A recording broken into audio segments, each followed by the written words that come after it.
And we are live. Hello, everyone. This is My Two Cents, and welcome back to my channel. Coming off another fairly long hiatus here without a stream. But got a topic the other day as I was listening to a series of podcasts and videos that were coming up on my feed. I found this one from the YouTube channel Whatifalthist, a fairly large channel, a guy who makes a lot of videos on alternative history. Fairly interesting content, and I noticed the title, the Coming Incel Revolution. Well, since as of recently I've talked a lot about men's issue, this of course caught my eye. So we're gonna review the video, talk about the broad social implications that Whatifalthist Right. is bringing up I don't here. get an introduction. Well, we'll get to that, Darkon. But of course, sorry. I'm joined by my friend and co-host, the Dark Conservatarian. Was also Night Shift 10,000 was planning on being on. We'll see if he gets late here later. But of course, I will give Darkon a chance to introduce himself.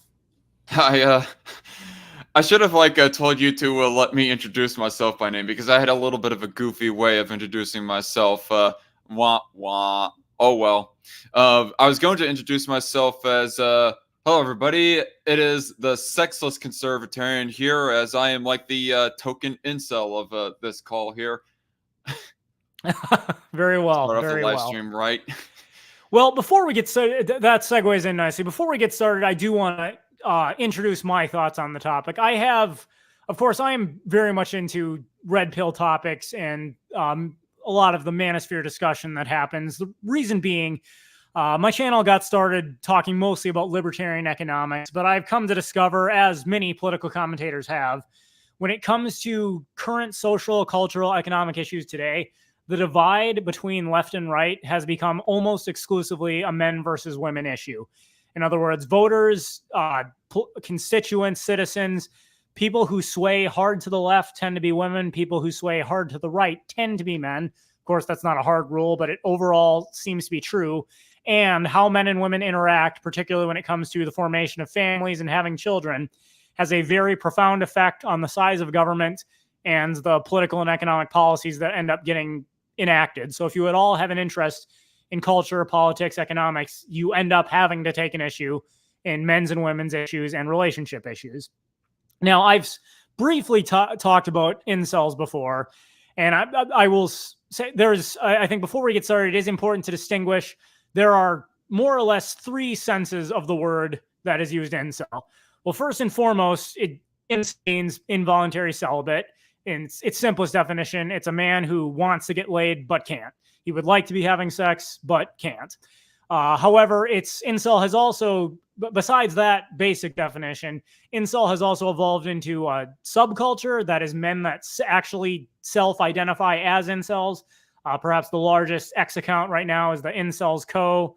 I know I follow that account and see a lot of what they tweet out. And then, of course, incel has just become a token insult used by pretty much anyone. If you say, mostly people on the political left, but pretty much anyone, if you say something they disagree with or they don't like, the very quick response is, you're just saying that because nobody wants to have sex with you. Yeah, a good example of that is, I recall this one tweet of where that, I don't know what Matt Walsh was commentating on, but Lance of the Serfs made the comment of, and it was an ad hom too, of saying that he was a sexless individual or something like that. And then somebody said in the replies, a guy who had 5 kids, biological kids, is sexless. Sure. And then Lance decided to move the goalpost and pivot to, oh, so you saying that sex is only for procreation, eh? Yes, and as you can see, especially on the internet, the rabbit hole to these kinds of discussions goes very deep, very fast. My opinion, personally, I've always said, even if you are a virgin, not by choice, definitionally speaking, an incel, no self-respecting man should ever choose to voluntarily self-identify as an incel. Have more self-respect than that. You may not be able to control whether or not women are attracted to you, but choose to make your identity about something you can control and can take pride in. Whether that's, I ran a marathon, I study martial arts, I'm the best darn cashier at McDonald's that there be. Like, honestly, the particulars aren't important to me. I don't think if you're a self-respecting man, you should ever choose to self-identify as an incel. Now, with that out of the way, though, I think it is worth discussing. Statistics have borne out that more and more men are staying virgins later in life. Overall, people are having less sex, and overall, fewer people are getting married. And the societal implications of that can be very far-reaching. Now, does that necessarily mean a revolution is coming? I don't know, but I thought what Whatifalthist puts in this video is worth discussing. So without further ado, I guess we're gonna well, go ahead, there was Darkon. a couple things I want to mention, and I guess to be fair to myself, I should not be I mean, it's mostly just a self-deprecating jab. I don't literally consider myself an incel. I mean, people can call me that if they want to. Whatever. It's like the weakest of insults that anybody can throw at me. I guess more aptly, I would be closer to a volcel, because it's not like I haven't attracted any and all women, regardless of where they fit on the 1 to 10 prettiness or likability spectrum, whatever. And second thing that I wanted to say, you got talking about left versus right, men versus women, how it seems to be almost a split down dichotomy, that if you're a man, you're more likely to be right leaning. You're a woman, you're more likely to be left leaning. If you're a man, you're more likely to be like some MGTOW, MRA, maybe incel-ish or incel adjacent type of person. And women, they're feminists, everyone else, and the like. I know that what you said is like a generality there, but have you seen any of Shoe on Head's videos talking about men's issues? I have. No, I can't say I've seen all of them. I know I made like a year ago, she made one that attracted a lot of attention. Better Bachelor did a response to it, and then she did a follow-on to that. So I've seen at least those two. The reason why I kind of mention her, though, is because she does tackle men's issues from a pretty almost MRA kind of position. Oh, she speaks about women's issues too as well, not from the stereotypical way that feminists will talk about women's issues, but all the same. But she'll tackle those men's issues almost from a leftist, a very overtly leftist and socialist kind of bent, saying that the reason why men are so bad off is because capitalism or some other kind of almost capitalist or free market-esque kind of thing that exists in at least within the margins in the United States. Yep. All right. So we're going to get started here. I'm going to warn everyone. I already talked to Darkon beforehand. Odds are this is something we're not going to be able to tackle entirely in one show. As you can see, the video is more than 41 minutes long. I will try to pause it as little as possible. I'm here all night. I'm here all night.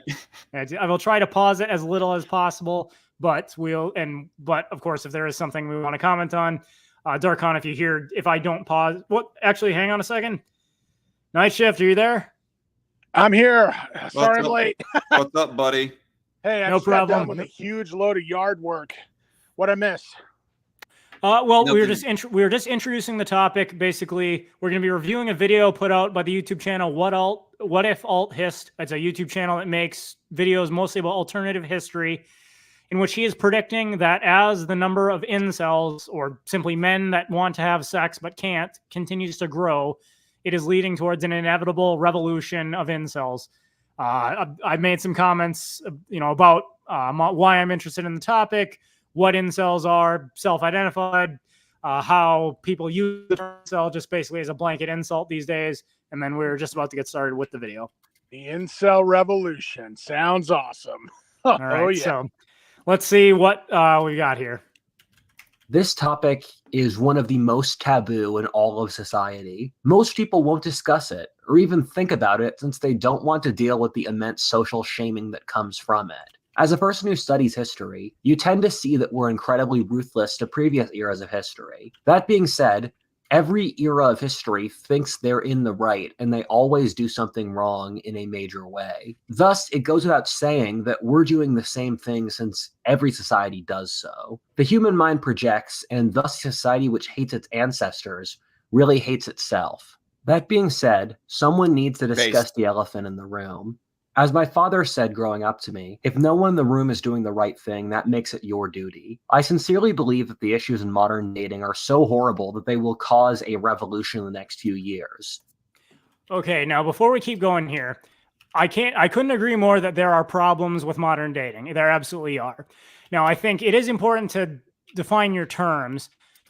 Revolution, at least usually in the common sense, whenever I hear the term revolution, that usually means a coordinated effort by a group of people to overthrow the existing system. Be that the American Revolution, the Arab Spring that took place in the early 2010s, the French Revolution. For revolution isn't necessarily synonymous with just general societal chaos. I wouldn't say necessarily the dating issues will lead to a coordinated revolution, but absolutely we can already see the societal changes that are taking place, and they could grow violent even if not in a coordinated manner. I would agree with that. Also, what would be the end goal of this incel revolution? Like, what is the end game here? That's my question. Like, what do they hope to achieve? I mean, presumably it would be, I think the implication is that men want to have sex but can't. They feel they have nothing left to live for and nothing left to lose. So if by overthrowing the existing system, it gives them an opportunity to get laid or get a wife or whatever, or just simply they have no purpose in life and fighting gives them a purpose, that would be the purpose, presumably. Now, I don't think that can happen without some kind of coordinating force leading them. I think now one thing that is worth noting. Thou shalt lead them all. Well, no, there is a quick fix. There is a quick fix to this. Instead of going to war, having a revolution, why not just try to improve, like, I don't know, like femrobot or sexual robotic technology or something like that, to try and give us like sex robots that are ultra realistic. No, that is interestingly enough, he is going to bring that up later on, so we'll continue. Okay, yeah, because that's for people new to my like, channel, that may sound insane, but I believe it unironically. I've made several videos talking about why I believe America, and I would say the Western world in general, is on the verge of what I've called at different points a civil war, revolution, or right-wing backlash. What I'm doing here is I'm trying to tease out the different threads which can explain a unique historic event, which we'll only fully understand once it's occurred, as I believe it will. The purpose of this video is to tease out what I've said before is the biggest crisis of our time, in my opinion, and the most important variable driving this revolution, the young male dating crisis. Why are we waiting?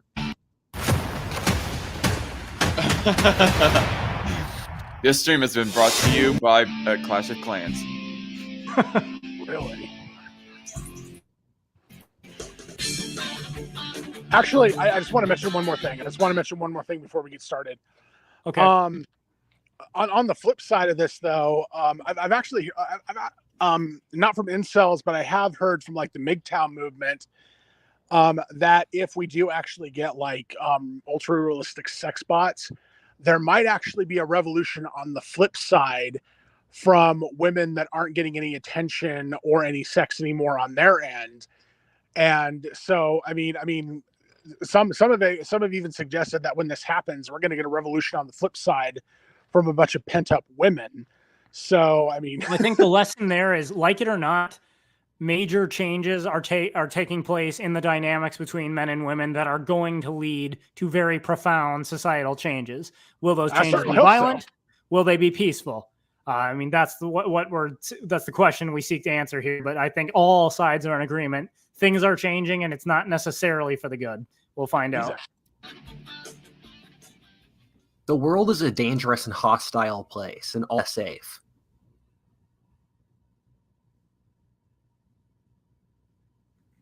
Part 1. The taboo topic.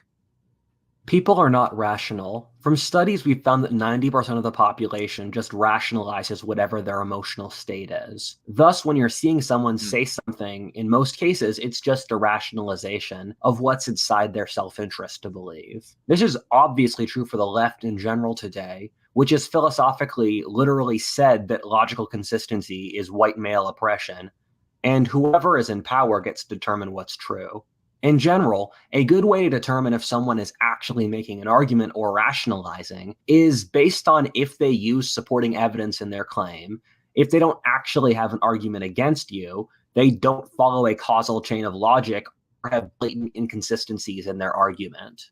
We've found through studies where John Haidt is the greatest expert on this topic, and I believe him to be one of the best thinkers of our time, has done a tremendous amount of research on human nature, and everything I've said in the previous paragraph is from his work. He's also found that it's very hard to be rational about things which affect us personally. We tend to be decently good at analyzing the reality of problems of which we don't have a personal stake. But once you get closer, people can become intensely biased as their thoughts and words become excuses for their self-interest. As a tangent, one of the things which annoys me is that people appeal to authenticity, or this emotionally feels right, thus it's moral and good. As if Yep. Yeah, I don't know how much any of us is going to disagree with this video, because although I think that maybe some pauses for the sake of avoiding copyright strike might be a good idea just in general. Yeah. Although I guess I did want to say one thing, like when I got hearing him mentioning about logic being a white male thing, or whatever exact verbatim thing that he said was, I go almost thinking of the CRT leftist mindset of that being on time is a white thing to do. It's part of white culture. Well, I think the broader point he's making is that it's when you're deeply emotionally invested in a certain topic, it's harder to be objective, which I think is self-evidently true. Now, does that mean you can't be objective? No, I just think it does mean you have to acknowledge what biases you do have, and then to the best of your ability, step back and try to look at it objectively. So he's taking a lot of time to say that, but he's right. Especially when you're super emotionally invested in something, it is more difficult to be objective, though not impossible. And to be clear, you guys heard the same thing as I did, that he was trying to say, he was not actually saying that being logical is a white male thing. He was saying that leftists of almost of a CRT bent are the ones who think that logic and reasoning is a white male thing. Right. And that's more or less people on the left have come up with, it's a white male thing, basically, in order to ignore arguments against their position. They don't actually argue for their position. They yell it loudly. And if you try to refute them, go away, white male. Go back in your cubicle and pay your taxes. There's no doubt that there's going to be people that are going to try to call this video racist. But I did hear what you heard, Darkon. And so I wouldn't say that that's what he's trying to do. I definitely got to make a clip sometime. Well, actually, maybe not so much of a clip, but I remember hearing on Ranting Monkey's show one time where that he was talking about this. I don't know where he heard the story exactly, but there was some black dude who was being almost lectured really by a couple of white leftist women who was, I guess, going on a little bit too much about supposed racist history within America, and then he decided to challenge something just a little bit, and then they were all like, why are you challenging this? Just don't challenge, just listen and agree, I guess. All right, let's continue. Emotions are an arbiter of underlying goodness or truth. That being said, your emotions are a mammal brain manifestation of your genetic self-interest. Your emotions are a lower resolution, more primal version of logic, which involves getting what you want. You'll find I feel like that genetic self-interest thing is going to tie into the want and even need for sex. Oh, absolutely. Absolutely. People who are guided by their emotions are intensely selfish. Confusingly, often being selfless as a form of selfishness as a way for emotional stability or to look better socially. The reason I'm going through all of this is that this is the topic our society says that. Nope, I would agree. Is capable of handling the least rationally. I'll see most people just break down into complete emotion about this subject. People very quickly lose their ability to be objective. I believe this is true, as mating is probably the most important thing in human life. Thus, we get very wrapped up. Well, I'll say with that, from a strictly biological point of view, survive and reproduce are basically your two lizard brain functions. So yeah, it is super important, whether people acknowledge it or not. Also, as a man, I totally understand that picture right there. I can totally relate to that, what that guy's going through in that picture. So I think every man can. Mm-hmm. Not me. You will probably have a lot. Anyways. Not yet. All right. Well, your time will come, Darkon. of emotions watching this video, and that's normal. But you need to take a deep breath, think about what I'm actually saying, not what it seems like I'm saying, and whether or not it's true. Whenever anyone brings up this topic, they get immediately called an incel. First of all, as you'll get to later, this is a terrible argument on any single level. If you said this in a debate in a sane society, you'd get laughed out of the room. A further irony is I get this a lot whenever I talk about this topic. Well, on that note, again, incel, like I said, there's involuntary celibate, just used as a definitional term. There's the community of men who have chosen to self-identify as an incel. But then there's insult trademark. The most common insult on the internet these days is incel. Say anything someone else doesn't like about any topic, and the first thing they're going to say is, you're just saying that because you're an incel. Which, as I pointed out, is if that's really your insult, you're basically saying, I only value the opinions of super promiscuous men, which usually people, or the women using this as an incel, as an insult, claim to be against as well, but they don't seem to be consistent on that point.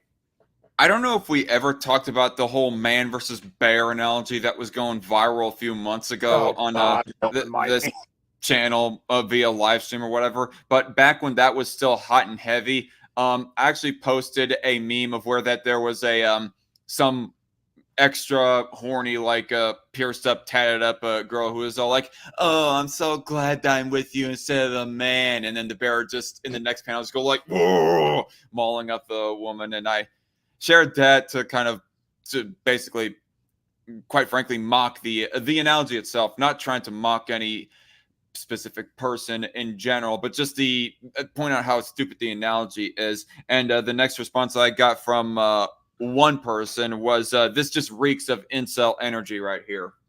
Honestly, I just want to bring up something. On one of my old accounts that actually got bananaed on Twitter, I got so much shit during that whole man versus bear thing, because I actually said something like, if I had a daughter, I would want, and she was alone in the woods, I would want her to be closer to a man than a bear. I actually said that, saying that for my daughter, not saying that, and I got it wasn't like, I wasn't called an incel or anything, but I was getting women like saying, "Oh my God, I hope you never reproduce. I hope you never have a daughter. Oh my God, you're a terrible." And I just got so much shit for saying that.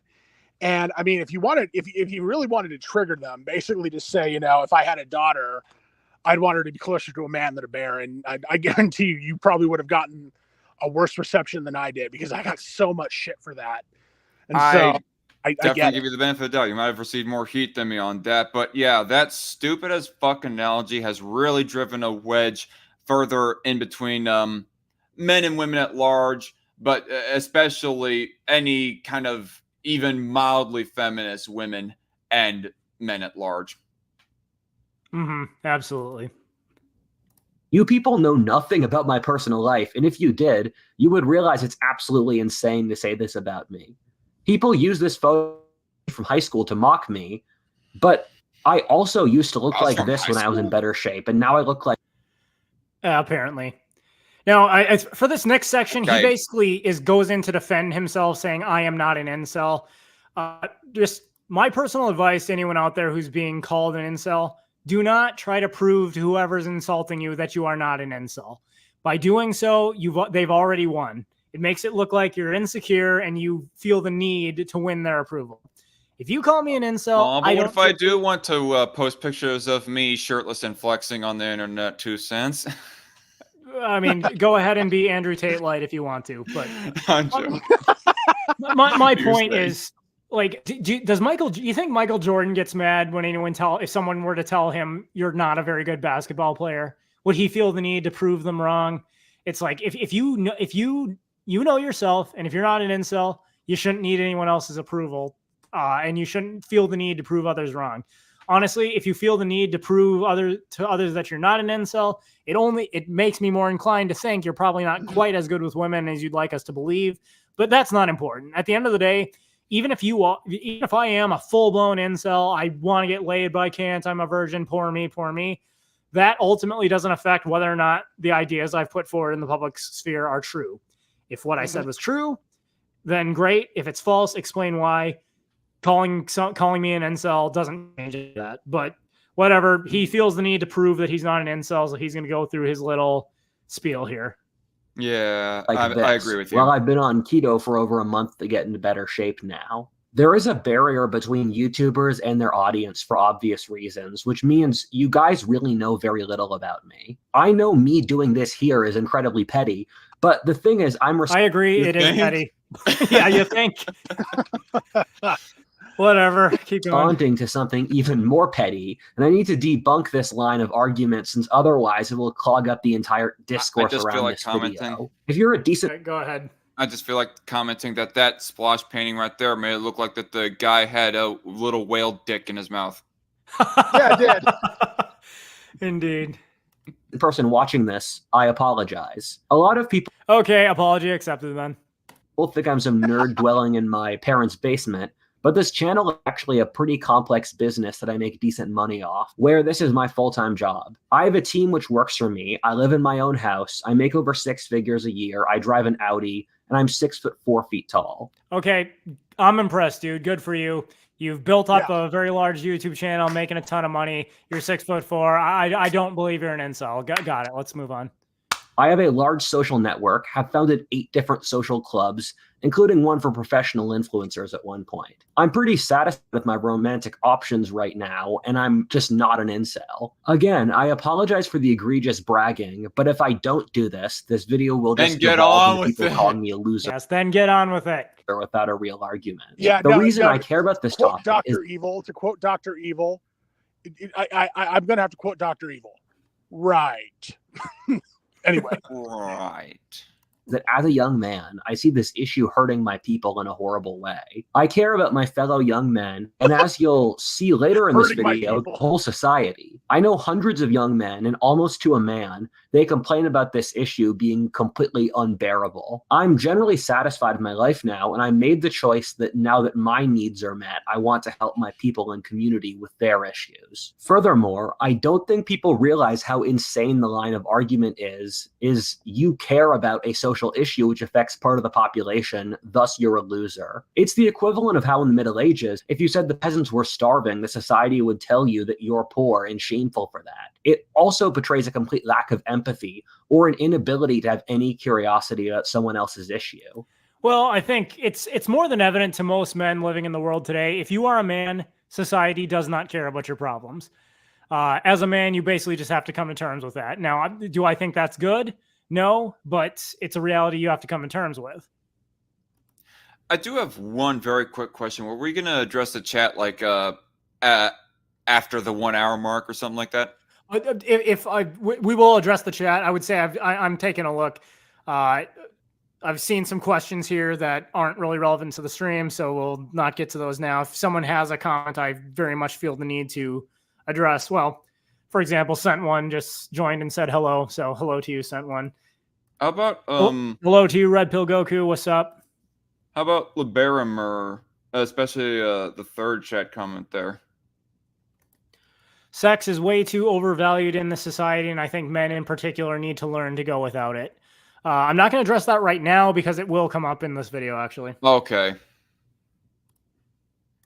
In fact, this line of argument just proves the incels right that society doesn't care about them at all and that they're an oppressed underclass. I don't think people realize how irrational our society and its thought processes are. I've made multiple videos on this, but the short answer is our society has lost the ability to use causal logic. We just say random stuff and rationalize it later. Well, that's because we've indoctrinated kids through government schools not to learn logic. We don't I forget who, off the top of my head, I can't remember who said this quote. I think it might be John D. Rockefeller, actually, but I don't want a nation of thinkers, I want a nation of workers. He more or less admitted that the American public school system, or really any Western public school system, is designed to keep people stupid because they don't want people questioning what the government says. So they want a nation of commies. Got it. Exactly.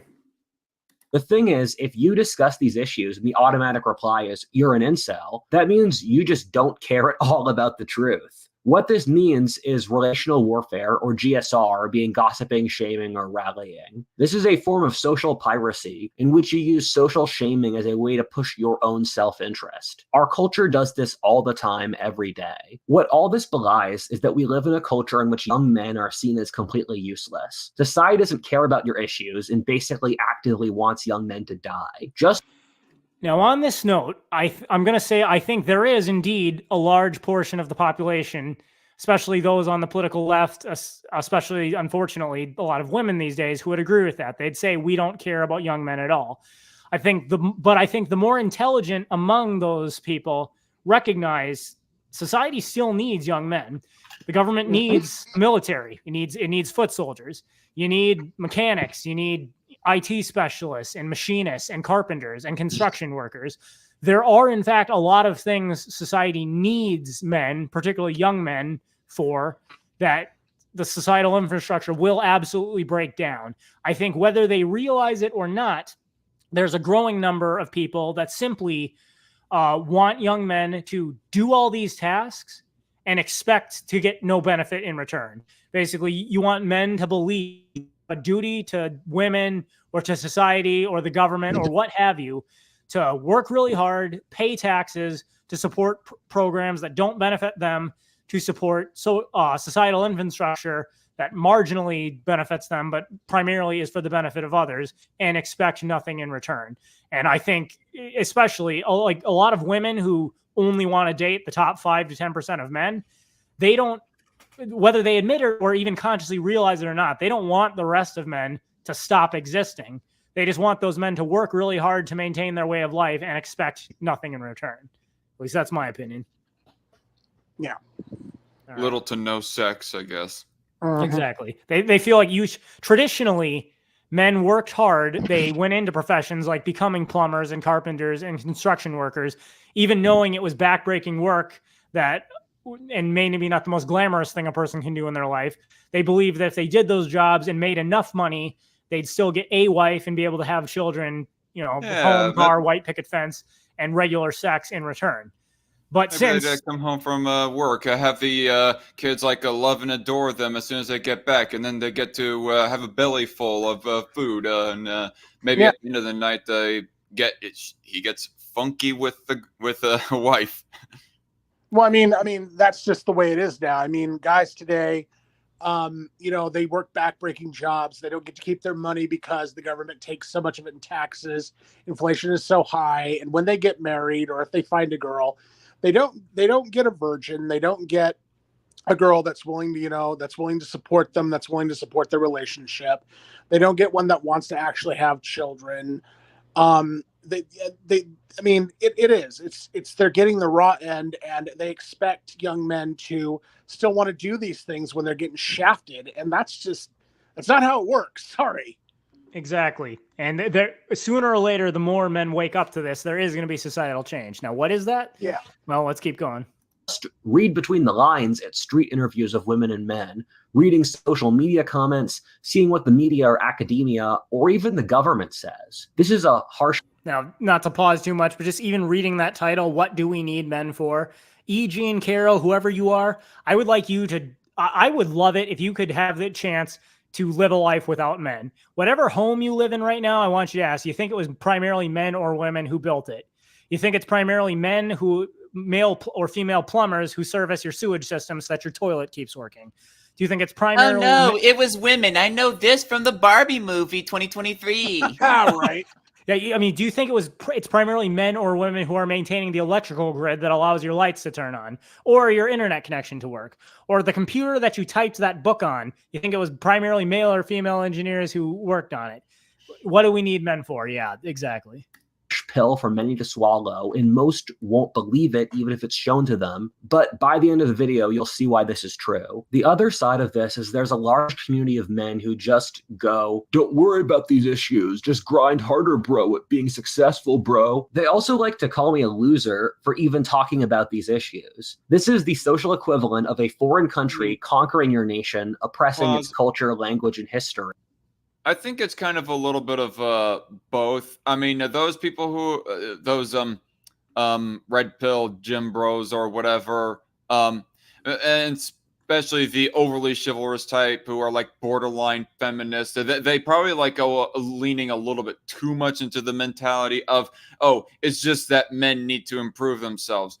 But at the same time, they're not totally off. I mean, if a man is like just I don't know if I can like think of a very good example off the top of my head, but if there is like some compatibility issues that we can find is like legitimately on the man more than the woman, then there is a point that maybe that the man needs to like I don't know if finding a therapist specifically is the solution to that, or something or other.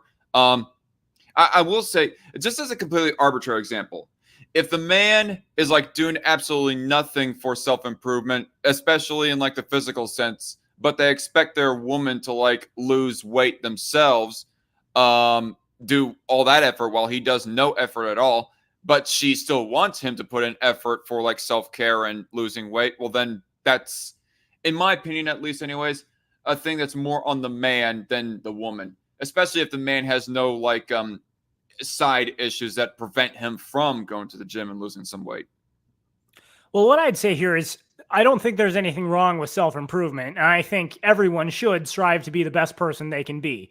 If that means, I think in many cases that means, work out, eat healthy, develop hobbies that are challenging and you find personally fulfilling. Absolutely nothing wrong with that. And in general, it's true. If you self-improve, it certainly can't hurt your chance. If you already are not doing well with women, self-improvement certainly can't hurt your chances. I think what he's criticizing there more so, and that I would criticize, are the Andrew Tates of the world, the people who say, you may be a loser with women now. Give me all the money you've ever made in your life, and I can I can make you just as awesome as I am. I mean, the swindlers that are just essentially exploiting young, desperate men into forking over their life savings so that they can drive Bugattis and things like that. I mean, those are sleazeballs that I don't care for, but you're correct. Self-improvement isn't a bad thing. You want to say anything on that, or? No, no, that's general. I was just gonna say one more thing with the caveat, but then again, if you can like find a hottie who does respect the dad or even outright likes the dad bod, well then hey, eat away, fatty. There you go. All right, keep going. And if you bring it up, they'll say, you should just make a bakery and stop complaining to make some money. If this is a social issue which hurts a lot of people, we need to talk about it and deal with it. I want us all to be successful, but that's different from just ignoring the reality of the world. There's also a school of just do blank to date. Just go to church, go to the bar every night, hit on random girls in the street, use certain images in your dating profile. I know lots of entrepreneurial guys and players. They have tested in some form every single kind of these in their. Yes. I will say that I kind of agree with him there. Just do this is not really the solution. Just to go to church or XYZ thing. I mean, it seems that in my personal experience of trying to like search for a girlfriend, be it like consistently going to the skating rink, going to bars or whatever else have you, that doesn't seem to be none of those seems to be like the fix. There seems to be like a combination of factors that maybe I need to do some slight self-improvements on myself, like maybe change up the way that I dress, as admittedly some people in my life at least suggest that I do. Not saying that that's like the only one issue. And I think anyone who tells you there's just do this one thing and it'll fix all your problems, they're lying. There's no problem in the world virtually that can be fixed solely by doing this one thing. I think it goes more into what he's saying here is, again, these people, they're the Andrew Tates of the world trying to say, give me money, I'll teach you how to fix your problems. I mean, there's no magic bullet. Mm-hmm.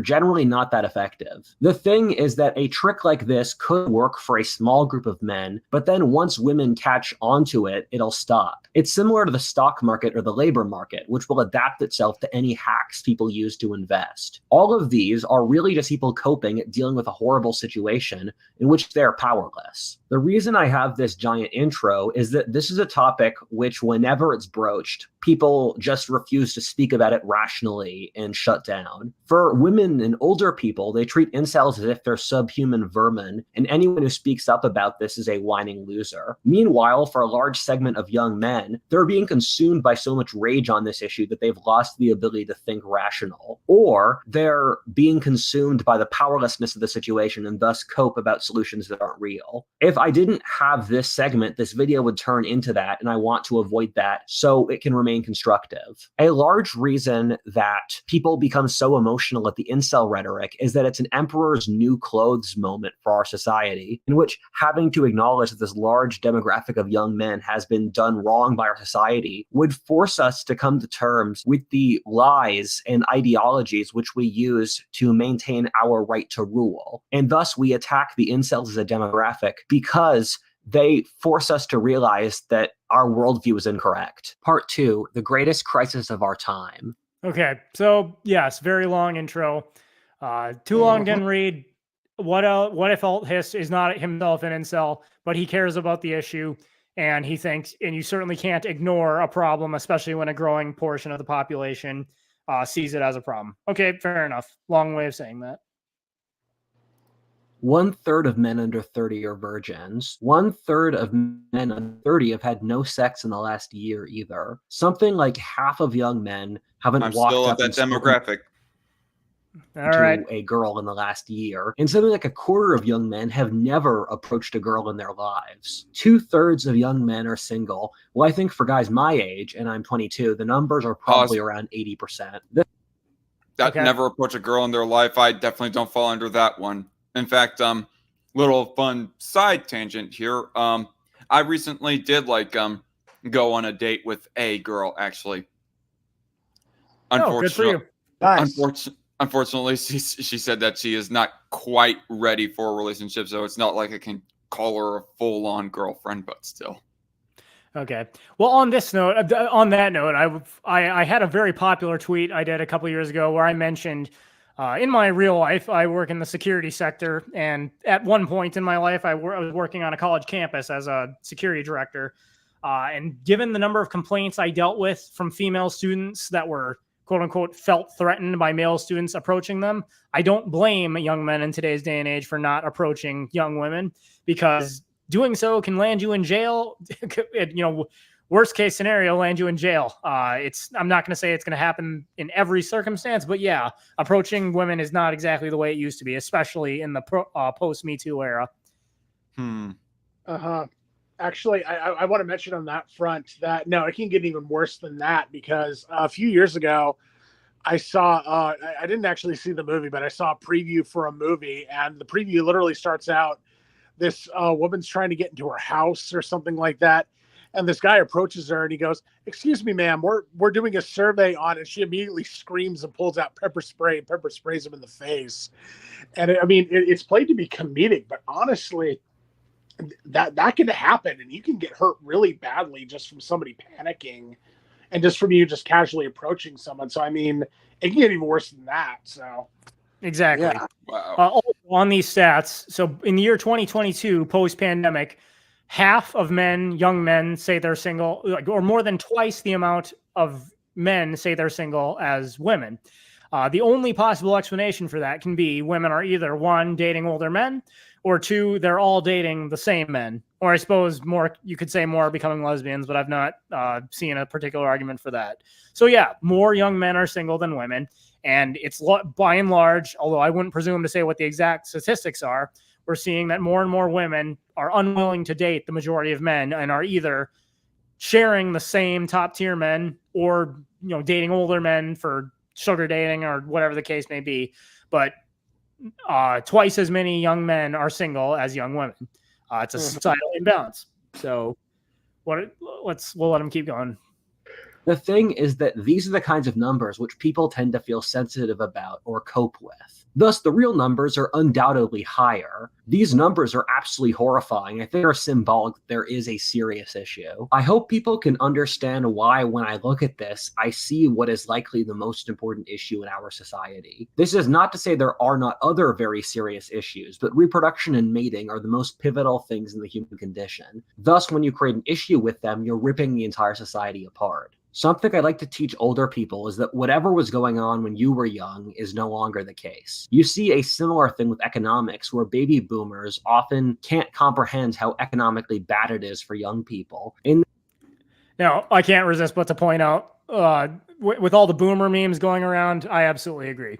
The average, it's not to say that, you know, the older generation can't study and learn what's going on, but I do think it is very difficult. Like, if people from my parents' generation, it's very difficult for them to understand the issues of the modern generation just because things are so radically different from how they were 20, 30, 40 years ago.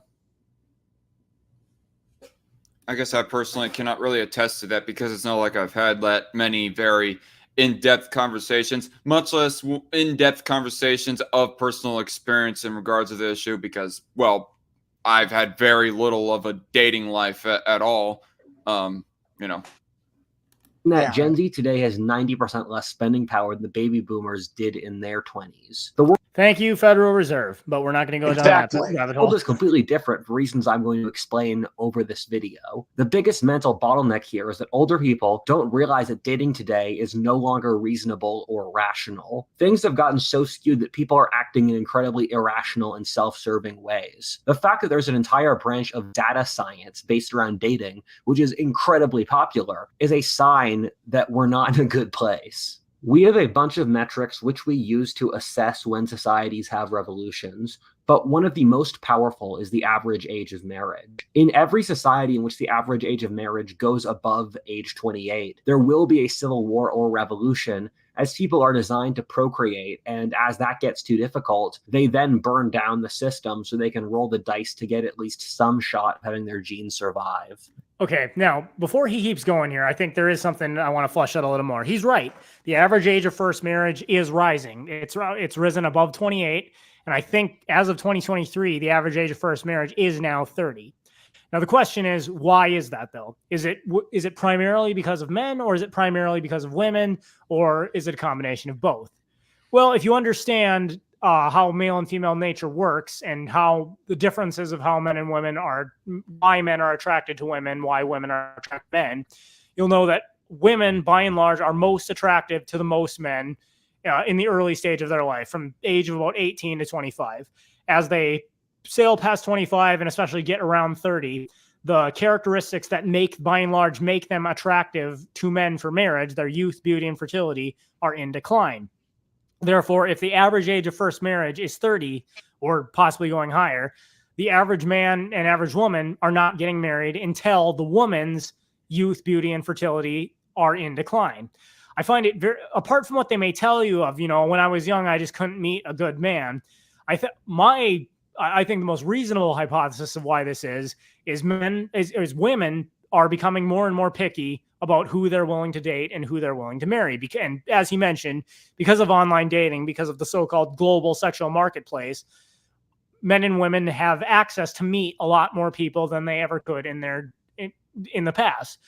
Women, by and large, are attracted, and of course, this isn't wrong, it's just the way it is. Women are attracted to the highest value men they can get, whether that be value being some combination of physical looks, monetary value, and social status.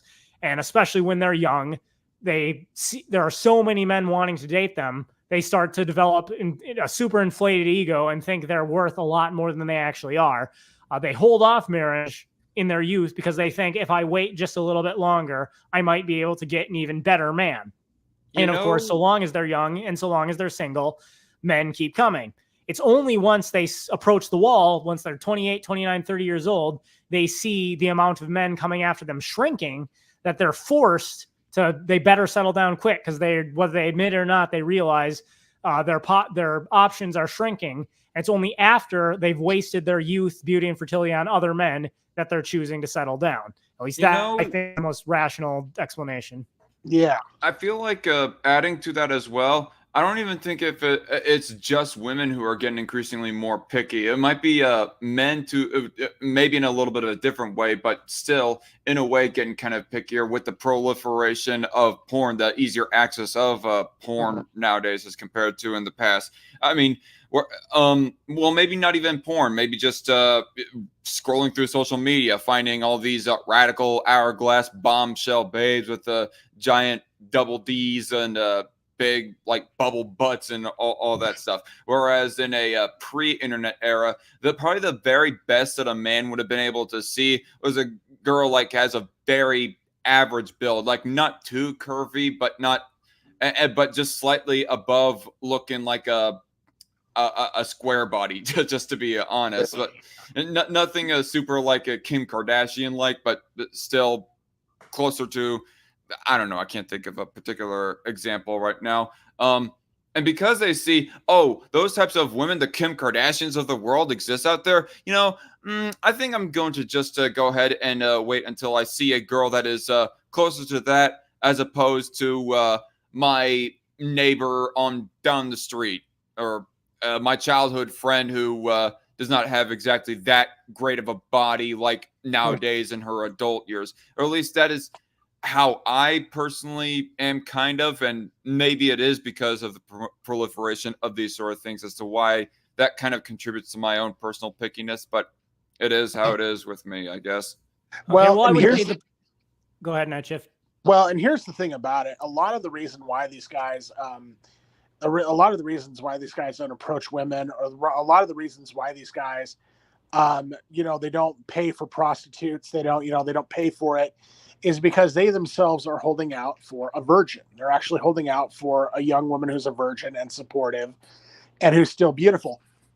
And they see people like they see people like Kim Kardashian, Megan Fox, Sophie Rain, and they see these gorgeously shaped women that are beautiful, and they want that. But somebody needs to tell them these women are not. These women have been with like multiple men. And it's like you're more than likely not going to get a woman like that who is still, who has retained that about herself, who's retained her virginity and everything.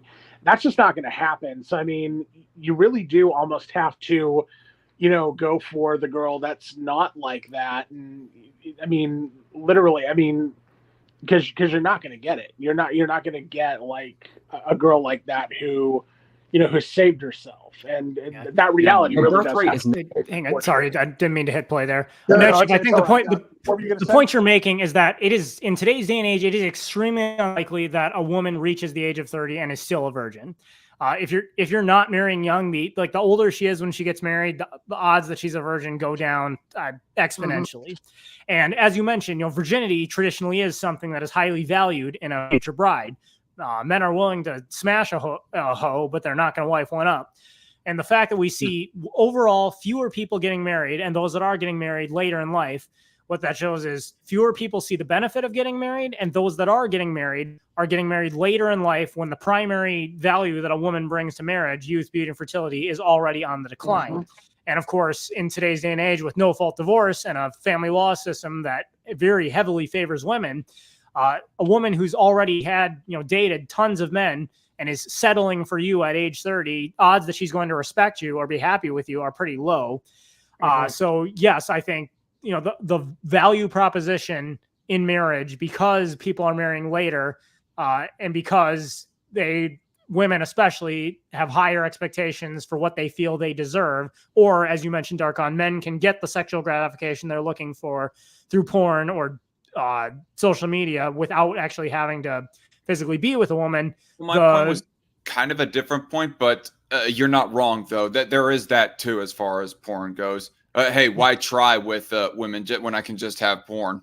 Equally speaking, it can tell them, hey, there's more options out there, more sexier options out there than just the thinner girl. You're saying so fewer people are getting married, fewer people are having babies, which brings us to his next point. now collapsing at a precipitous and terrifying level. It's scary to watch as almost every country in the world, except the poorest, are now having unsustainable Mind if I birth pause it? rates. You It's pause it? following Go ahead. The countries in red have sustainable birth rates. This is happening at exponential speeds. In 10 years, half of these countries will be unsustainable at current projections. The birth rate is collapsing faster than any statistical projections guessed before. Wait, the countries in red have sustainable birth rates. Okay. So Saying that- basically, America, most of South America, all of Europe, Australia, you see the only countries that have sustainable birth rates are poorer countries in Central America, Africa, and Asia.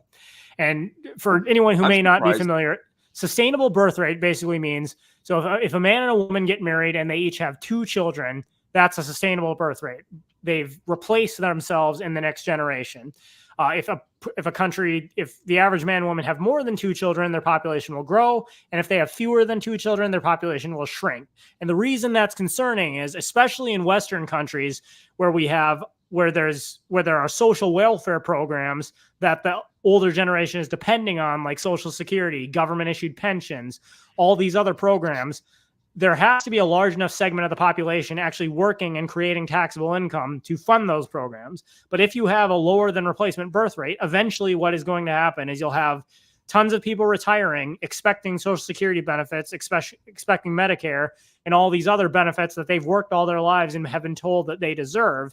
But because the population has shrunk so drastically, you won't have enough people working, producing enough taxable income to sustain those programs. And then your society collapses.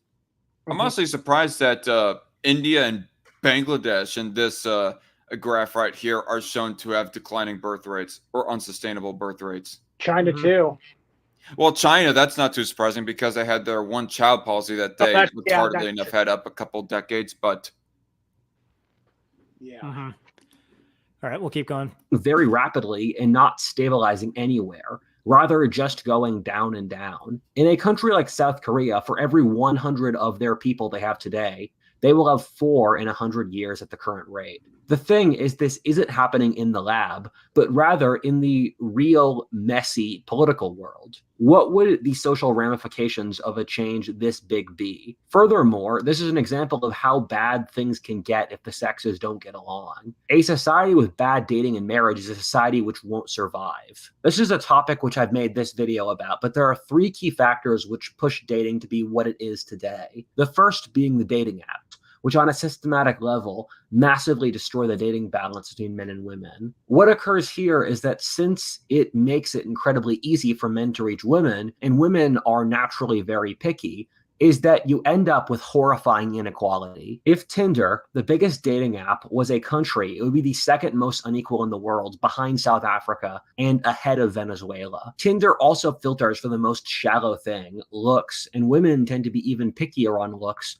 while things like personality, game, or social class act as equalizers. Thus, Now, what I'm going to comment here, I think what's worth fleshing out with this point is the problem with dating apps, as he notes, is it used to be when you were dating was limited pretty much to people within your community. Everyone knew everyone. It was a lot. People were forced by necessity to pair off into couples. Once the most attractive people got together, even Chad Maximum, the guy that all the women wanted to be with, as soon as he picks a bride, he's not going to be able to two-time on her with another woman without everyone in town finding out. Even if every other girl is heartbroken that they weren't able to get with Chad Maximum, they then move on to the next man in the equation, and more or less everyone will ultimately pair off with someone. When you have a global sexual marketplace through dating apps where you can swipe on thousands of profiles with people within hundreds or even thousands of miles, the situation that the data has borne out is that men overwhelmingly swipe on most women. Men find most women attractive. The average male dating app user will swipe right on 60% or more of the women he encounters. Women, on the other hand, are extremely picky. They'll swipe right on less than 1% and typically end up matching with every single person that they swipe with. As a result, women tend to develop ridiculously high standards for the men they date, but the men that they do match with, even though they were able to match with those men, those few high-profile men that are matching with a lot of women typically are not interested in settling down with just one woman. They enjoy smashing the whole gambit and of different women they encounter, which although women are getting lots of matches, they're also not building successful relationships, and they're developing severely inflated egos. They believe they're a lot more valuable than they are, just in virtue of how many men they're matching with. And I think, as Derpy Redneck says here, I will say this: narcissism is to blame for a lot of this, especially the narcissism fostered by feminism. And so, yes, I would say amen to that. Dating apps are a lot of trouble, but basically they exploit the worst aspects of female nature and make women using them believe they're a lot more attractive than they really are. Meanwhile, men who use them and get very little results are more likely to get burned out and just say, you know what, this isn't worth it, I'm out. All right, we'll keep going. Happens here is the top 10% of men sleep with the top 40% of women. Meanwhile, the bottom 80% of men get basically absolutely nothing from the dating apps, while the top 20% of men gets almost all of the women. This creates a giant class of dissatisfied men, while most women compete for a small group of men who have no interest in dating them. The second bingo, and there we go. Women are matching a lot, but they're also not achieving the relationships they want. Men aren't matching at all, and both groups are unhappy. Second factor, one which I discuss in this video, is that feminism has advocated standards on any level for women. Literally think of any standards you can hold a woman to without being called sexist in modern society. You can't expect a woman to be respectful, attractive, take care of the children, not cheat on you, not be promiscuous. We have loads of expectations on men in that they're expected to be wealthy, strong, charming, kind, politically safe, and about 30 other things. A study asked women what they wanted out of men, and there turned out to be over 300 different options. Ironically, men, when asked the same question, just said 3 things: that the woman is cute, kind, and interesting. However, even with all these expectations piled on men, women aren't expected to reciprocate with. Yes. I will say this: I definitely don't want a vapid hottie. Like, emphasis on the interesting part as far as a woman that I would want to date. Mm-hmm. But I think the point is made. Men's requirements for women are relatively simple, and for the most part, any woman, regardless of who who her parents are or what she looks like, with a modest amount of work and good life choices, can become attractive to a man. Men, on the other hand, the standards for which women hold men to, he's got to be at least 6 feet tall, he's got to make at least $100,000 a year, and he's got to hold the highest position of status in society and have a nice car and this or that. Men look at that and say, okay, this is ridiculous. I have to work this hard to get a woman who looks like that. I always think of these dating app profile fails that people post on Reddit. But there was this one in particular of a very chubby 24-year-old woman. She had a decently cute face, but I mean, chubby by all means, not a hottie by any stretch of the imagination. And she has in her profile, if you're not at least 6 feet tall, don't waste my time. If you don't make at least $100,000 a year, don't waste my time. And it's just like, yeah lady, because you're such a catch yourself. And further, if cute I have face to work instantly uglified. Yeah. If I have to work that hard just to merit a woman like you, I mean, the juice isn't worth the squeeze. Yes. And that is the thing. More and more men are deciding it's not that they don't want to be with women. It's that if this is how hard I have to work just to get attention from an average woman, is it even worth it? Really? Any effort on their part. Something which my male brain has trouble empathizing with, although I know on an evolutionary basis why women are like this, is that telling young women... I'm just going to say for the record, the lesbian kiss is kind of out of place, but whatever. To keep a healthy weight, not be promiscuous, and to not be... Pause. I think I just heard Warcorp 666 make a mess all over his keyboard. Nice. Socially annoying is just objectively good advice if they want to get a good man. And we constantly do the male equivalent, as I said before.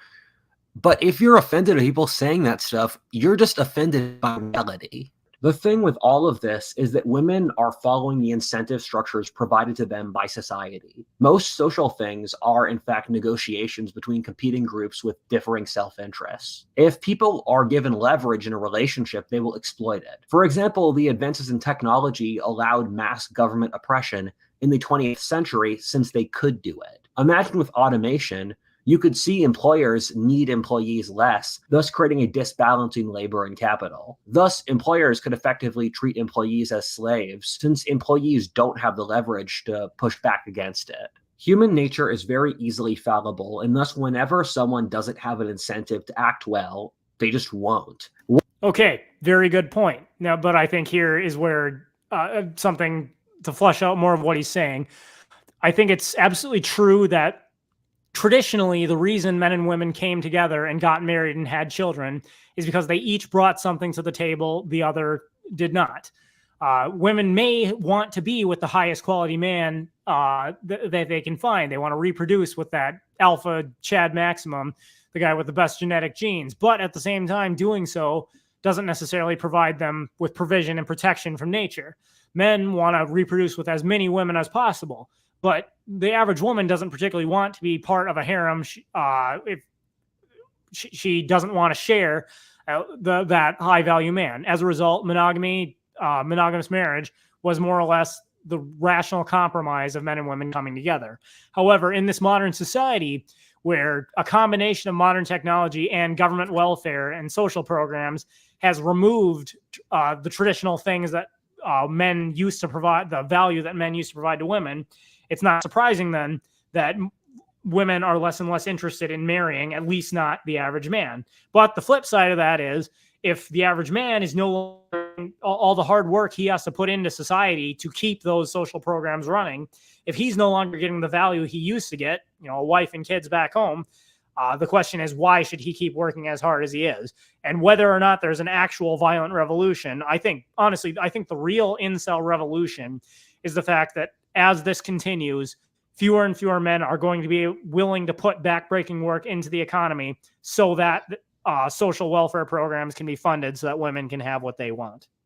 You know what? You go talking about high-valued men. I almost go thinking back on the one College Humor, I believe it was College Humor, anyways, skit of where that there was a few girls that were like chatting up a storm at their favorite coffee bar, and they see this one rich Chad pull up in a Porsche or something like that, and all handsome, all well-dressed and everything. And they're like, oh, look at that guy. I bet he's got a tiny dick. And then there pulls up this one balding fat guy in a beater that pulls up and is like, oh, I bet his dick is big. And they just go like up to the car and they go analyzing it, saying, oh, look, there's junk in the back row of the seats. Oh, look at all the change that is just on the passenger seat here. It's like, it's almost like a comedic take on how a little bit of a subversion of expectations on how that women think, maybe kind of making a point, but just by and large kind of parodying the I guess the general view on men that women have nowadays. Well, I just want to say this is a little advice from me. If you're ever hitting on a girl and she basically is like, she's basically like, oh, no, I don't, I have a boyfriend, goodbye. Like if you can like rent, like you don't even have to like buy one, like try to test drive or rent like a Bugatti or something like that. And then like right after she tries to blow you off, get in your rented Bugatti. I guarantee she'll be like, wait a minute, is that your car? Dude, no. I'm sorry. I'm sorry. I just get nervous around strangers. No. Who are you? What's your name? I guarantee she'll be like that. I guarantee she'll be like that for you. Oh, yeah. Mm-hmm. Well, I think the point you made about the comedy, though, nothing is truly funny unless there's some grain of truth to it. So when these, comedic outlets parody men and women's relationships and you actually find it funny, stop and think about it. The odds are the reason you find it funny is because even if it's exaggerated, there's a grain of truth to it. All right. I see we're almost about halfway through here. I am running low on time, but we're going to make it to at least the 20-minute mark, and then we'll stop there and we'll finish the rest in another podcast. maybe address the chat. What has occurred with the combination of dating apps and feminism is that women never actually have to think about men's needs or wants ever really in society. Society actually tells them on a regular basis that screwing over men is the moral thing to do. The YouTuber Alexander Grace, who has a great channel, has compared the female experience today to being jostled by cabbies or people trying to sell you stuff in the third world. They're so desperate for your time and energy. I feel like on that point, I almost go thinking of consistently the stereotype that maybe there's like a large grain of truth to that, of where that it almost seems like almost every single time that there is a divorce, the girlfriends of the one girl will flock to her and be all like, "Oh, you're right, you're great, queen. You were right to like dump him and all that stuff." Can you remember what exactly that he said that made me go thinking that? All right, fair enough. We'll keep going. That they come across as annoying. Someone once put together that in a major city can get 1,000 offers of sex in a week, in which it's not uncommon she'll get 200 likes a day on dating apps, combined with parties, guys catcalling her, and other stuff like that. I think it's completely reasonable to have empathy to think that if this were to happen to a person, what it would do to their ego. Okay, yes, but now I think here's an important point. I think, yes, this is true. The average woman, even an average looking or even ugly woman in today's day and age, gets hit on so much that she starts to develop a huge ego. But the reason this is problematic is because women don't understand, by and large, women don't understand or can't grasp that men approach sex differently than women do. Generally speaking, on a primal level, a woman will not have sex with a man that she does not on some level see the possibility of having a relationship with, or at the very least, she sees the possibility of reproducing with if he's super masculine and has those fitness cues that draw her to be sexually aroused by the man. Women are only sexually attracted to the highest value men as they subjectively value men. They don't understand that men, on the other hand, are aroused by sexual variety, and men will drastically lower their standards when it comes to just sex. So yes, women see all these men trying to have sex with them and they say, wow, I must really be valuable. What they don't, because they mistakenly believe that men think about sex the same way they do. They're thinking in their own minds, this guy, all these thousands of guys wouldn't be trying to have sex with me if they didn't see me as a really high value option. The fact that all these men want to have sex with me must mean I must be super valuable because I would only have sex with men that are super valuable. The reality is most men will have sex with a woman that they believe to be objectively ugly so long as she's the only option they have available for the night. Men value sexual variety. Not every woman they sleep with is the cream of the crop. And the mistake here, he says, I can empathize with women on how this would inflate their ego. Well, I can on one level, but only because these women's fathers and society didn't adequately teach them that men and women are different, and the way you think about sex is not the way men think about sex. The fact that all these men want to have sex with you does not prove he sees you as a marriage material or worth a commitment. And if more women understood and thought about that, they would not be nearly as flattered by all these men trying to have sex with them. You know, you go mentioning like men willing to lower their standards so that they have more sex options. I go thinking of the one saying, fat women and mopeds are the same. They're fun to ride and you never tell your friends about it. Exactly. It's fun. It's fun riding one until your friends catch you doing it. Mm-hmm. So there he's like, I have empathy for these women. Okay, fine. I can offer you a nickel's worth of sympathy, but really no, like this is the result of women not being realistic and not having fathers that actually educate their daughters and teach them how the world really works. Therefore, although they develop this super inflated sense of self-worth, it's not rational, and it's because we as a society, basically at the family level, the fatherly level, are failing women.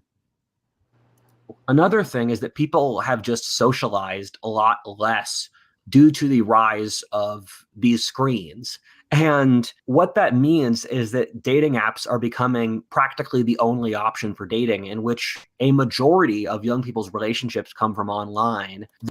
And I would add to that, I think another reason men, by and large, whether they like it or not, are using dating apps is, again, at least if you matched with someone on a dating app, it's at least peripherally a sign that they might be interested. If you approach people in public these days, again, not going to say it always happens, but the risk exists in today's day and age that you could end up being criminally charged for making her feel uncomfortable. I mean, it sounds ridiculous, but at this point, that's the way it is. And dating apps at least help remove, with that initial contact, help remove that risk. So as much as people may not like using dating apps, they've become more popular, I would add, for that reason.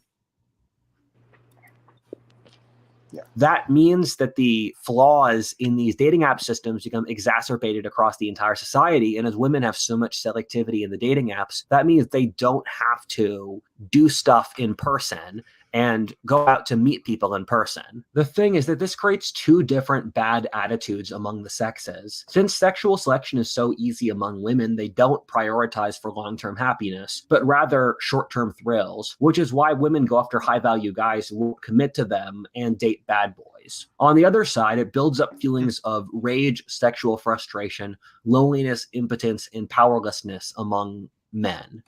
And I'd say there, what women, again, fail to understand, men are not interested in wifing up hoes.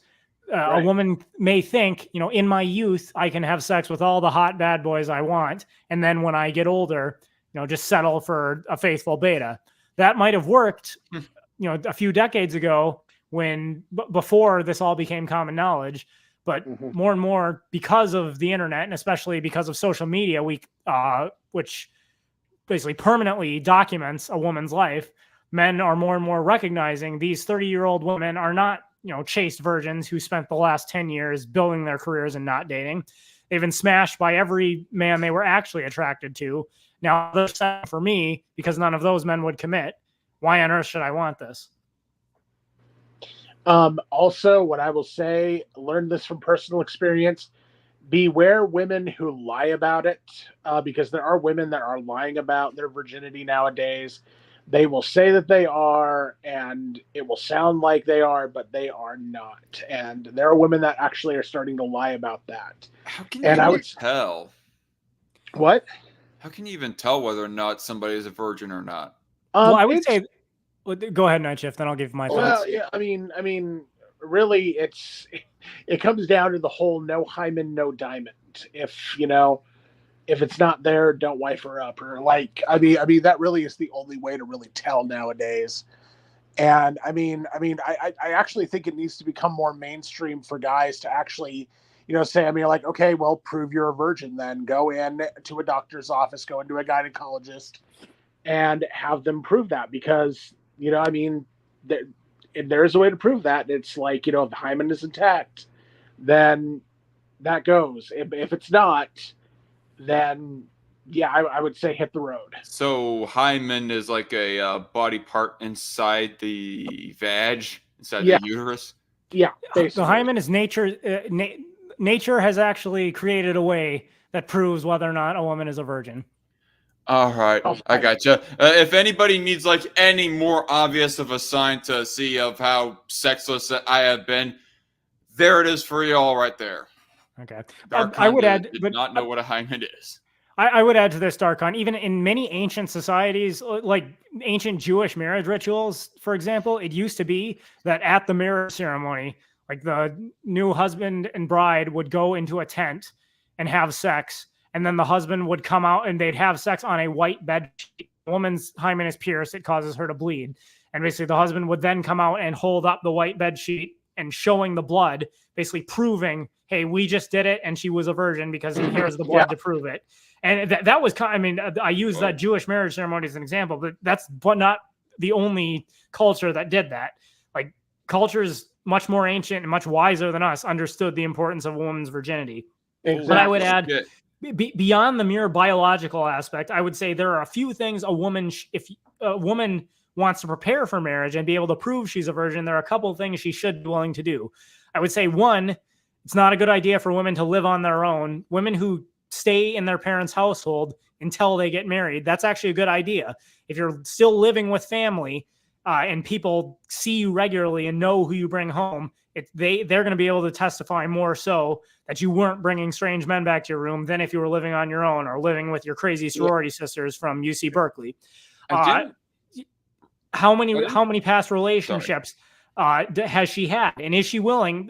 When a business interviews prospective job candidates, one thing you usually do is call their past employers as references.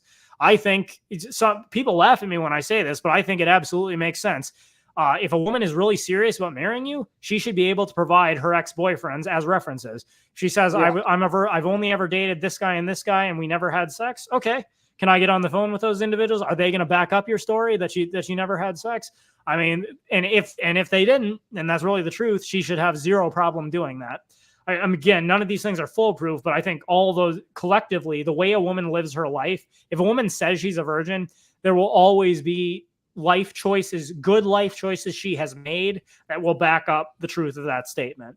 And then, of course, push comes to shove, you can actually go see a gynecologist. But I didn't realize that when a woman like first has sex, aka break the hymen, that it actually punctures something to where that they bleed. Literally. Oh yeah. Like, so I mean, yeah. Seriously, I mean, here's the thing: if you have sex with someone and something breaks down there, and you have to cover her mouth so she doesn't scream out and she bleeds, then that's it. And lucky you if you actually get someone like that. Just when that happens, DarkCon, if and when that happens, don't go LOL first. Just don't say that.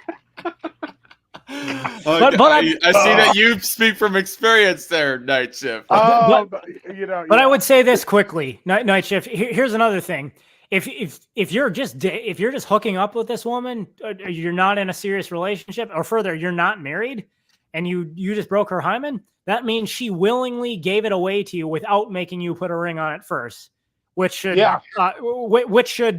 call into question whether or not she's worth wifing up. Exactly. I will say this, like, wouldn't you guys who here theorizes that maybe in a few tens of thousands of years the hymen will evolve out of the female anatomy? It might. I'm not sure. It actually might not even break. It actually might not even break, because the way I would see that happening is, women's vaginas are probably going to evolve to become more stretchy and more flexible. And so I would say that to let human heads through, basically let our big bulbous baby heads through. When dudes will have to evolve bigger dicks then, apparently. Well, yeah, I mean, who knows? We might do that too. But I mean, given how many women die in childbirth, I would almost imagine it becoming more stretchy and more flexible, so that they can actually give birth, and so that human, baby heads can actually pass through without. Every man is going to have to wear a skirt to just cover up their penis.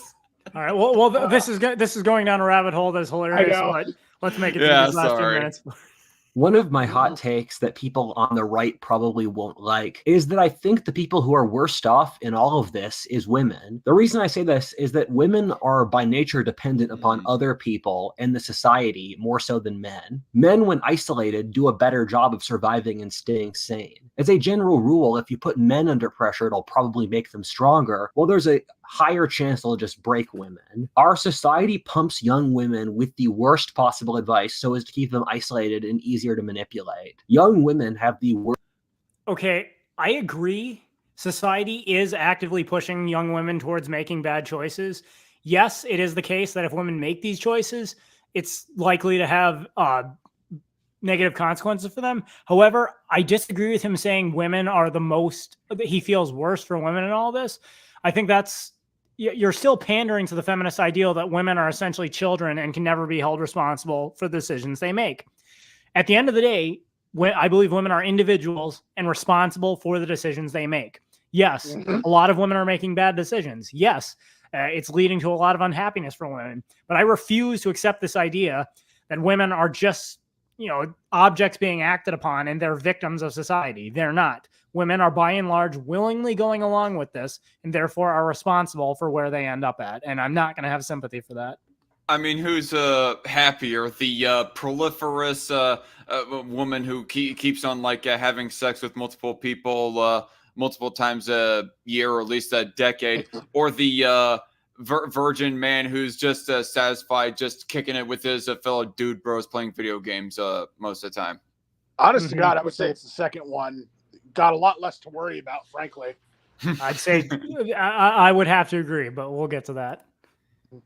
Worst mental health now of any demographic in society. I'm yet to meet a woman under the age of 25 who doesn't have a serious mental health issue. In the same manner that young men are lonely and single, it's also true of young women, albeit not as bad, with only half of young women being single as young men. Nearly half of Gen Z women are slated to never marry and be spinsters. Young women have a bad habit, in my opinion, of surrounding themselves with people who just affirm whatever they want to hear, which ends up giving them the worst advice, which they then rationalize with politics. Bingo. And that can be evidence the fact who has argued with a woman on Twitter who blocked you within one comment of disagreeing with her?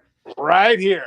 Exactly. And that's in my the thing. case, it probably is more applicable to Facebook than Twitter, but still, yeah.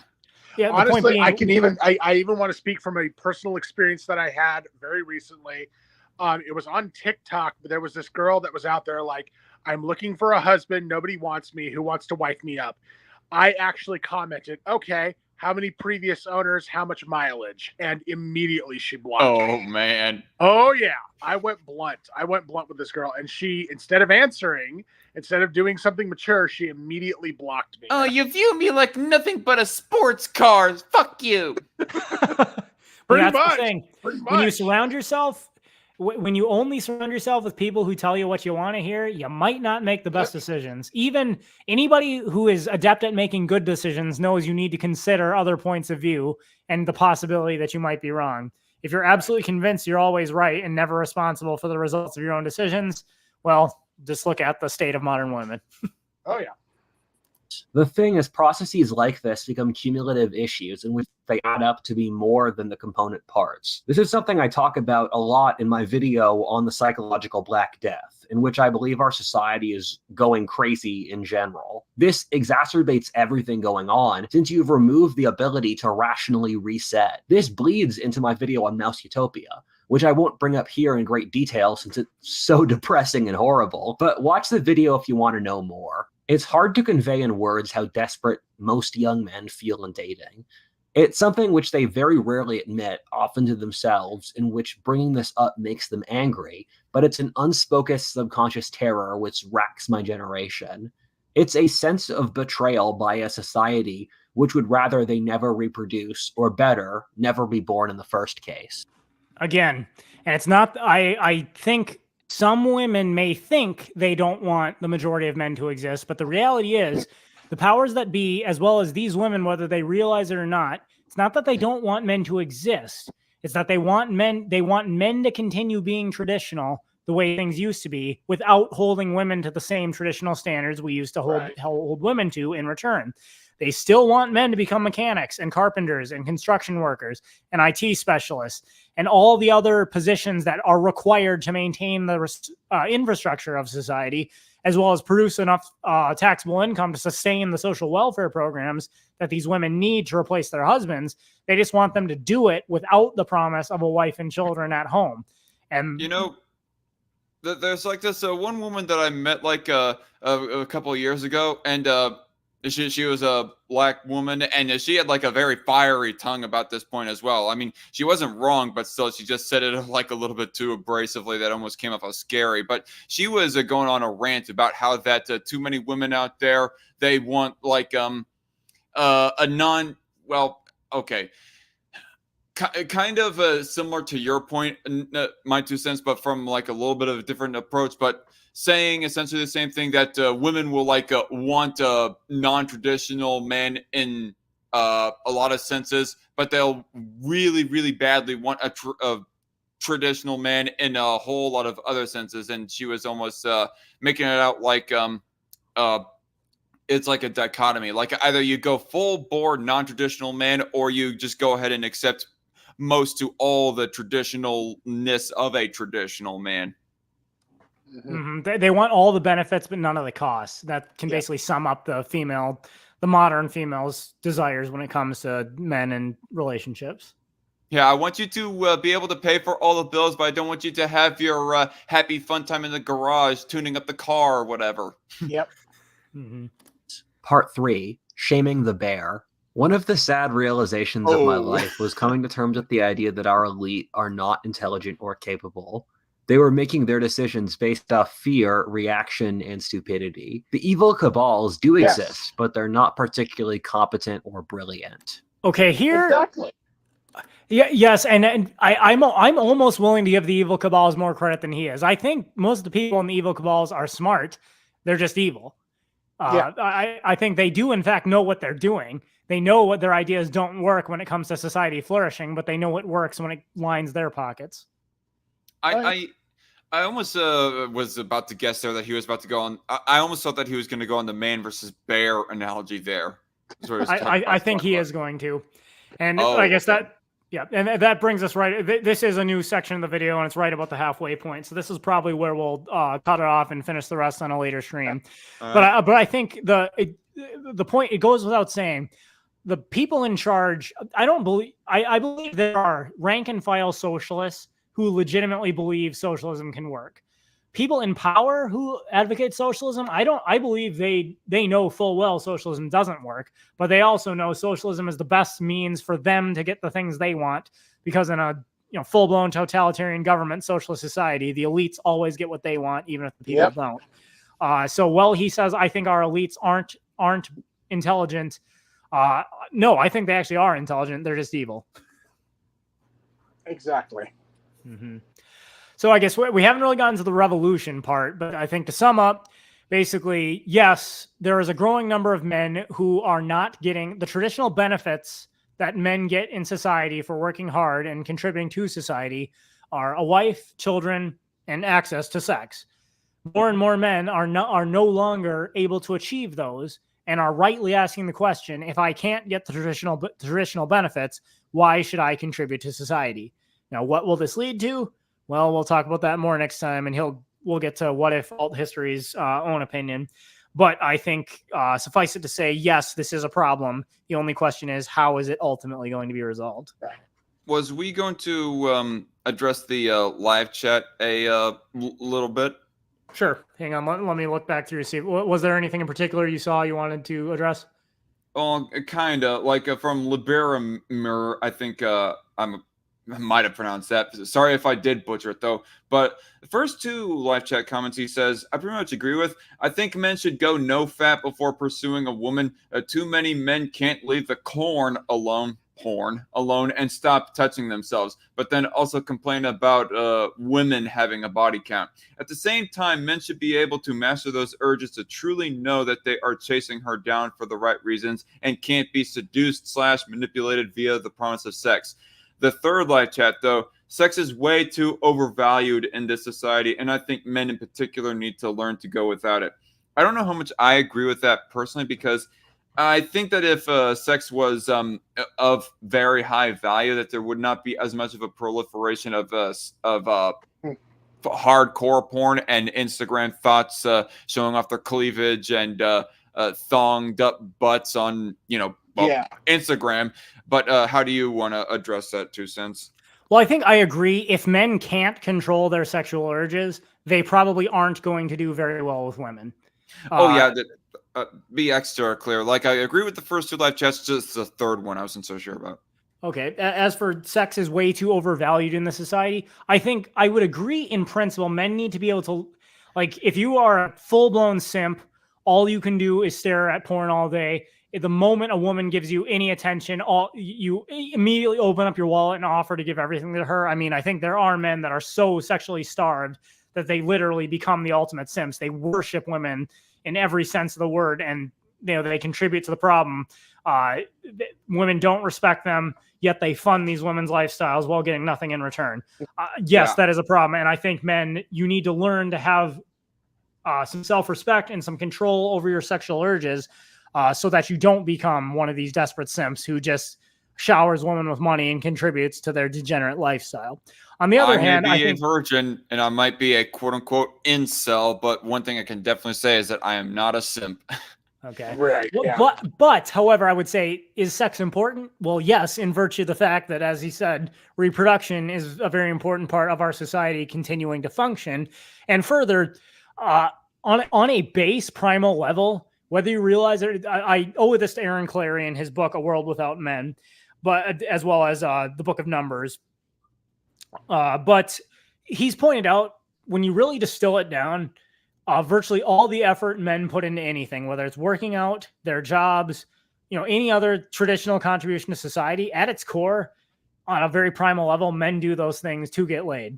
Because on a very primal level, if you don't survive and reproduce, your society isn't going to function. So in that regard, I think sex is extremely important, because whether men openly acknowledge it or not, it isn't the desire for sex is actually driving you to succeed. And if men truly believe, if a majority of men truly believe sex is not something they can achieve, it will have societal retribution, societal consequences. And I'll just throw this out there. I'm not going to tell the whole story, but I think even the animal kingdom demonstrates that sex is in fact a necessity. I'll put this out there. I raise goats on my farm and night shifts. I've told him this story before and he laughed pretty hard.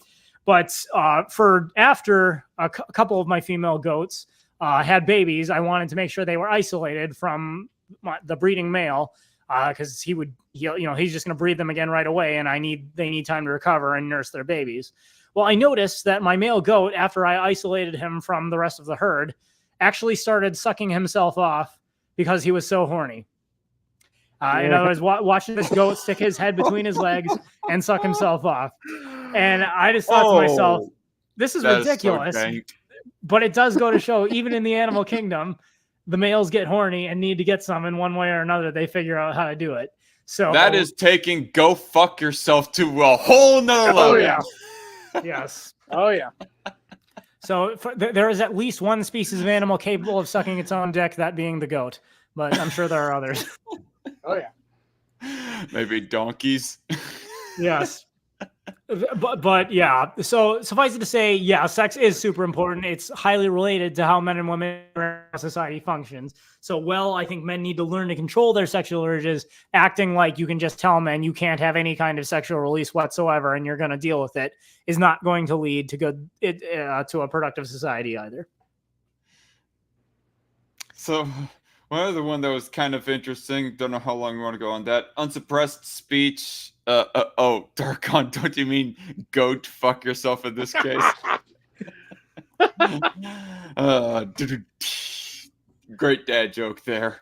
Unsuppressed speech said the majority of incels are actually non-white males in America who are raised negligent and are living in discontent due to the illusion of the brain pollution of television programs. When dealt with the reality of their life, the illusion they've been living under begins to crumble, and they fall into a state of depression and bitter hate for women, who they primarily blame for their low self-esteem, ethics, courage, and lack of strong character.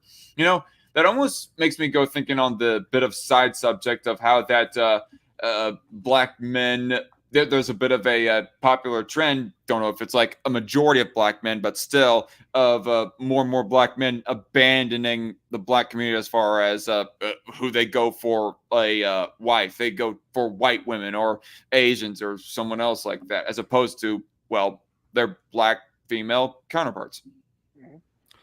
Well, I'm just going to say that's a can of worms that gets into so many social issues. I don't have the mental fortitude to jump into that one yet, but perhaps we'll address it in the next section. All right. Well, on that note, we've been going for an hour and 37 minutes. I do have to get going, but hopefully next weekend we will get back to the rest of this video and review the rest of it. So, Darkon, Night Shift, thank you for joining. It's been a pleasure, Night Shift. It's been awesome. 2 cents. All right, and in the meantime, leave your comments below.